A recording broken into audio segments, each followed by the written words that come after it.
নমস্কার বন্ধুরা, roots and প্যাটেলে সবাইকে স্বাগত।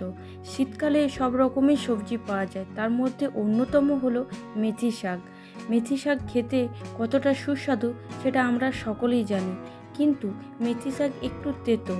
ঠিকভাবে বানাতে গেলে কি কি উপকরণ লাগে আর কিভাবে বানাতে হয় সেটাই তোমাদের সাথে আজকে শেয়ার করছি।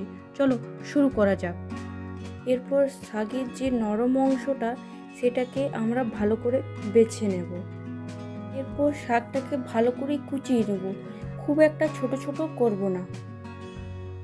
তোমরা দেখতে পাচ্ছ শাকটা আমার কুচনো হয়ে গেছে। এরপর একটা পাত্রে এই শাকটা নিয়ে 2 কাপ জল দিয়ে একটু লবণ দিয়ে 2-3 মিনিট ভিজতে দেবো, যাতে এর তেতো ভাবটা একটু চলে যাবে। এরপর একটা পাত্রে 2 কাপের মতন আমি আটা নিয়ে নিয়েছি। এরপর কুচনো লঙ্কা দিয়ে দিলাম। এরপর থেতো করা আদা এর মধ্যে দিয়ে দেব। এতে স্বাদ মতন লবণ দিয়ে দেব আটার মধ্যে, একটু লঙ্কা গুঁড়ো, একটু হলুদ গুঁড়ো, জোয়ান এর মধ্যে দিয়ে দেব। পর এর মধ্যে 2 চামচ সাদা তেল দিয়ে দেব এবং মেন উপকরণ মেথি শাকটা এর মধ্যে দিয়ে দেব। পর ভালো করে আটার সাথে মিশিয়ে নেব। এখন কিন্তু আমি জল ইউজ করছি না। পর আমরা একটু একটু করে জল দিয়ে ভালো করে একটা ডো তৈরি করে নেব। আবার একটু জল দেব যাতে ভালো করে ডোটা তৈরি হয়ে যায়। বন্ধুরা, আমার আটা মাখা হয়ে গেছে। এরপর এর ওপর থেকে 1 চামচ তেল দিয়ে দেব। পর এটা ভালো করে ঢাকিয়ে রেখে দেব 10 মিনিটের জন্য। হয়ে গেছে বন্ধুরা, এবার ঢাকা খুলে নেব। খুলে নেওয়ার পর আটাটাকে আরেকবার ভালো করে মেখে নিচ্ছি। এরপর একটা লিচি কেটে নেব।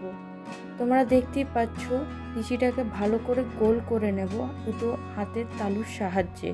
এরপর একটু আটা দিয়ে ভালো করে, যেমনি আমরা সকলে রুটি বেলি সেমনি একটা রুটি বেলবো পাতলা করে।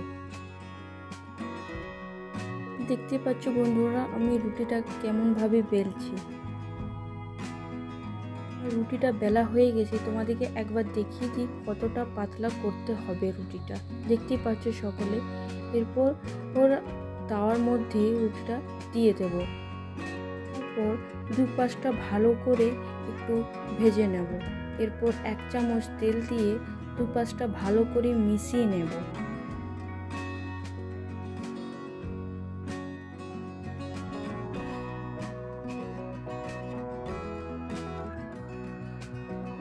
দেখতে পাচ্ছ বন্ধুরা আমার 2 পাশটাই ভালো করে তেল দিয়ে মেশানো হয়ে গেছে। একটা মেথি শাকের পরোটা আমাদের রেডি। তোমরা সকলে একবার বাড়িতে বানিয়ে দেখো আর কমেন্টে নিশ্চয়ই জানাবে। আর প্লিজ লাইক, কমেন্ট, শেয়ার করতে ভুলবে না। ধন্যবাদ।